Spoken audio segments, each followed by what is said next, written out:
सभी देशवासियों को मेरा नमस्कार। नमो बुद्धाय। जय भीम, जय भारत।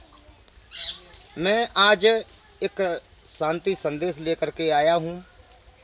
जो ये यूट्यूब पर विवाद चल रहा है हमारे सनातन धर्म के कथावाचक और बौद्ध कथावाचकों में, उसी के लिए ये वीडियो एक हमने बना करके तैयार किया है Pradeep photo studio, Radha Raman road, Mainpuri के माध्यम से। और अगला वीडियो भी हम बहुत ही जल्द आपके बीच में भेजेंगे, क्योंकि मैं एक ही बात जानता हूँ कि धर्म वो होता है जिसमें लड़ाई झगड़ा नहीं होता है, जिसमें युद्ध नहीं होता है। हमें बुद्ध चाहिए, युद्ध नहीं। हमें बुद्ध चाहिए, युद्ध नहीं। तो हमारा सभी से कहना यही है कि दुनिया के भगवान में प्रथम बुद्ध भगवान मन, वाणी और कर्म से किया विश्व कल्याण। भगवान बुद्ध ने अपनी वाणी से लोगों को रिझाया, अपनी वाणी से लुभाया और उन्हें सत्य का मार्ग दिखाया। अगर आपको बुद्ध का मार्ग लोगों को दिखाना है, दर्शाना है, तो मेरा लक्ष्य तो यही है कि बुद्ध के मार्ग को लेकर के चलें। बुद्ध ने किस ज्ञान को लोगों में दिया है, वो क्या ज्ञान था जिससे एक अंगुलीमाल डाकू भी उनकी शरण में आ गया था। वो भी तो कोई ज्ञान होगा। किस ज्ञान से एक डाकू को भी उन्होंने अपना शिष्य बना लिया था, एक डाकू को अपना भिक्षु बना लिया था, और वो डाकू शिष्य बन करके अरहत हो गया था और वो शुद्ध पवित्र बन करके धर्म का प्रचार प्रसार किया। मेरे ख्याल से इतने बड़े डाकू तो इस दुनिया में कोई नहीं है जो उनको सुधारना नामुमकिन है, बशर्ते हमारे समझाने का तरीका कुछ ठीक नहीं है। अगर हम अच्छी से अच्छी अपने बुद्ध की बात लोगों में रखेंगे, बुद्ध के विचारधारा को रखेंगे, तो शायद समाज पर परिवर्तन जरूर आएगा। क्योंकि बुद्ध ने कभी भी किसी धर्म पर टिप्पणी नहीं की, शास्त्रा की है। अगर आपको शास्त्रा करनी है तो चार लोगों को अपने पास में बिठाएं और उनसे ज्ञान की शास्त्रा करें, न कि यूट्यूब पर गलत चीज़ों को डाल करके या किसी भी धर्म के ऊपर उंगली उठा करके किसी देवी देवता या किसी के भगवान को गाली दे करके उनको धर्म समझाना चाहें तो ये हो नहीं सकता। क्यों? क्योंकि हम जानते हैं मेरा बाप अच्छा हो या खराब हो, हम उसे अच्छा कहें या बुरा कहें, लेकिन दूसरे को बुरा कहने का कोई अधिकार नहीं होता है। हम अपने भगवान बुद्ध की अच्छी से अच्छी बात करें। भगवान बुद्ध ने किस तरीके से लोगों को ज्ञान दे करके लोगों को एक मार्ग दिया है, लोगों को एक समझाने का काम किया है, तो ये काम करें। दूसरी बात ये है कि धर्म क्या होता है। अपने मन, वाणी, कर्म से अगर किसी का हित होता है, किसी का बुरा होता है, तो मैं समझता हूँ वो धर्म नहीं है। आज के समय में बौद्ध धर्म लगभग 70% है और सनातन धर्म इससे कई ज़्यादा है। अगर हम मंच द्वारा किसी के भगवान को, किसी के यानी इष्ट को अपमानित शब्दों से अगर हम बोलेंगे तो उनको बुरा लगेगा, बिल्कुल बुरा लगेगा। और ऐसा हमें नहीं करना है। हमें तो सिर्फ बुद्ध की अच्छी से अच्छी बात कहनी है, उनके विचारों को प्रकट करना है और लोगों में धर्म जागृत करना है। अगर बुद्ध ने कभी युद्ध नहीं सिखाया, बुद्ध ने तो शुद्ध होना सिखाया है। अपने आप को अच्छा बनाएं, अपने आप को शुद्ध और पवित्र बनाएं और मंच से, क्योंकि कथा जहाँ भी आप कहने जाएंगे, यादव समाज के भी लोग होंगे, शाक्य समाज के भी लोग होंगे, जाटव समाज के भी होंगे, मेहतर समाज के भी होंगे, ब्राह्मण समाज के भी लोग होंगे। हमें तो सभी को जोड़ना है। और फिर एक जाति से धर्म नहीं चलता है। धर्म चलाने के लिए हमें सभी को जोड़ना पड़ेगा, क्योंकि धर्म ने जोड़ना सिखाया है, तोड़ना नहीं सिखाया है। और जो भी यूट्यूब पर वीडियो हम डालते हैं, आपकी माँ बहन बेटी भी देखती है, हमारी माँ बहन बेटी भी देखती है। अभद्र भाषा का प्रयोग करके ये वीडियो जो यूट्यूब पर डाली जा रही हैं, मैं सभी कथावाचक बंधुओं से, चाहे वो सनातन धर्म के कथावाचक हों, चाहे वो बौद्ध कथावाचक हों, कोई भी कथावाचक एक दूसरे की धर्म पर टिप्पणी न करें, क्योंकि हम लोगों को समाज में चलना है। मान के चलिए, ये तो कहावत वो हो जाती है, चढ़ जा बेटा सूली पर, तेरा भला करेगा राम।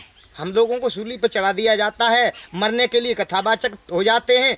और अगर हम लोग क्या होगा? हम लोग रास्ते में जाएंगे, लोग सनातन धर्म के हों चाहे बौद्ध धर्म के हों, नौबत तो हम कथावाचकों को ही आएगी। हम कथावाचक धर्म का प्रचार करते एक दूसरे के दुश्मन बन जाएंगे तो कौन कहाँ प्रचार करने जाएगा? इस तरह से तो हमारे ये धर्म नहीं चल सकते। अगर हमें धर्म चलाना है तो आपसी बैर भाव को छोड़ना पड़ेगा। क्यों? क्योंकि बैर से बैर समाप्त नहीं हो सकता है। बैर को समाप्त करना है तो हमें प्रेम की जरूरत पड़ेगी, तभी बैर समाप्त हो सकता है। तो हमारा यही कहना है, सभी से विनती है कि यूट्यूब पर जो झगड़ा चल रहा है, कृपया अभद्र भाषाओं का प्रयोग मंच द्वारा न करें, किसी के भी इष्ट को बुरा न कहें। मैं बुद्ध के धर्म का प्रचार करता हूं और बुद्ध के धर्म का ही प्रचार करूंगा और चाहूँगा कि मेरे धर्म को लोग ज़्यादा से ज़्यादा माने, स्वीकार करें। लेकिन तरीका हमें उन्हें जोड़ना है बल्कि तोड़ना नहीं है। हमें लोगों को ज्ञान धर्म सिखाना है बल्कि अधर्म का प्रचार नहीं करना है। हमें कोई ऐसा वीडियो नहीं डालना जो मैं, बहन, बेटी, माँ उस वीडियो को देख ना सके, उस वीडियो को सुन ना सके। क्यों? क्योंकि आपकी बहन हमारी बहन, आपका भाई हमारा भाई, हम सभी भारतवासी हैं, हम सभी एक हैं। हमें विदेशियों से लड़ना है बल्कि देशियों से नहीं लड़ना है, अपने देशवासियों से नहीं लड़ना है। आज आप देख रहे हैं भारत पाकिस्तान का युद्ध चल रहा है, लड़ाई चल रही है, विदेशों से लड़ाई चल रही है, लेकिन हम आपस में ही लड़ रहे हैं। तो हमें आपस में न लड़ करके आपस में एक प्रेम की भावना जागृत करनी है और अपने अपने धर्म का खुलकर करें प्रचार, अपने अपने धर्म का खुलकर करें प्रचार। यही हमारी कामना, ये सबका अधिकार, सभी का अधिकार है अपने अपने धर्म का प्रचार करें, लेकिन किसी के धर्म पर कोई उंगली न उठाएं। उठाने के लिए एक बात और बता दें, हम लोग धर्म प्रचारक हैं, हम लोग धर्म की नीति में फंसे हुए हैं बल्कि राजनीति से दूर। हम लोगों को राजनीति से मतलब नहीं रखना है, हम लोगों को सिर्फ धर्म नीति से मतलब रखना है। अगर राजनीति करेंगे तो उसमें धर्म नष्ट हो जाएगा।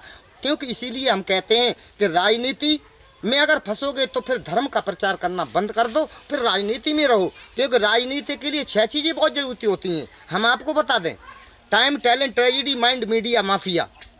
Time, talent, tragedy, mind, media, mafia, ये धर्म के प्रचारक जो धर्म का प्रचार कर रहे हैं, चाहे वो सनातन धर्म के हों चाहे बौद्ध कथावाचक हों, अगर राजनीति करनी है तो ये चीज़ें 6 चीज़ें आपके पास हैं तो आप राजनीति करें, और नहीं तो राजनीति छोड़ करके सिर्फ धर्म का प्रचार करें, अपने अपने धर्म का प्रचार करें। कोई भी किसी को अभद्र भाषा का प्रयोग न करे। सभी बौद्ध कथावाचकों से और सभी सनातन धर्म के प्रेमियों से, सभी कथावाचकों से मेरा विनम्र निवेदन है कि हम सभी भाई भाई हैं, सभी भारतवासी हैं। एक दूसरे के बारे में गलत बोल करके विरोधाभास ना करें, आपस में बैर भाव ना करें और बैर से दूर रहें। क्योंकि भगवान बुद्ध ने कहा है, सब अनुकूल न कोई विपरीता, बैरहों जान परें निज मीता, सब जग जीव लगे सगे भाई, जानो पारमिता ये मिताई। भगवान बुद्ध ने चौथी मैत्री पारमिता में ये साफ कहा है कि जब सारी दुनिया के भाई हमें अपने भाई लगने लग जाएंगे, सारी दुनिया की बहनें हमारी बहनों के समान हो जाएंगी, सारी माताएं हमारी माँ के समान हो जाएंगी, उस दिन हम समझ लेंगे कि मेरे अंदर प्रेम की भावना मौजूद है, मैत्री भावना तैयार है और हम धार्मिक हैं। अगर हमें अपना दूसरे का भाई, अगर मुझे भाई नहीं दिखाई देता है, दूसरे की माँ माँ नहीं दिखाई देती है, दूसरे की बहन बहन नहीं दिखाई देती है, हम गलत सलत बोले जा रहे हैं, तो ये हमारा धर्म नहीं है। तो सभी से यही कहना है कि धर्म सिखाता शुद्धता, धर्म सिखाता प्यार। तो प्यार से रहना सीख जाइए, शुद्ध हो जाइए, अच्छे बन जाइए, अपनी वाणी को मीठा बना लीजिए, ऐसी वाणी बोलिए। कबीर साहब ने कहा है, ऐसी वाणी बोलिए मन का आपा खोए, और न को शीतल करें आपों शीतल होए। जो खुद को अच्छी ना लगे ऐसी वाणी दूसरे के साथ में ना बोलें, किसी के साथ में बुरा ना बोलें। अपने भगवान बुद्ध की प्रशंसा करें और अपने बुद्ध का सम्मान अगर चाहिए, अपने बाप का सम्मान अगर चाहिए तो दूसरे बाप का सम्मान करना सीख जाइए, तो तुम्हारे बाप का सम्मान अपने आप होगा। अगर हम किसी का सम्मान नहीं करेंगे तो मुझे भी सम्मान नहीं मिलेगा, ये बात सत्य है। और इसी के साथ में मैं अपनी वाणी को विराम देना चाहूँगा और सभी से कहना चाहूँगा, नमो बुद्धाय, जय जवान जय किसान, नमो बुद्धाय, नमो बुद्धाय, नमो बुद्धाय।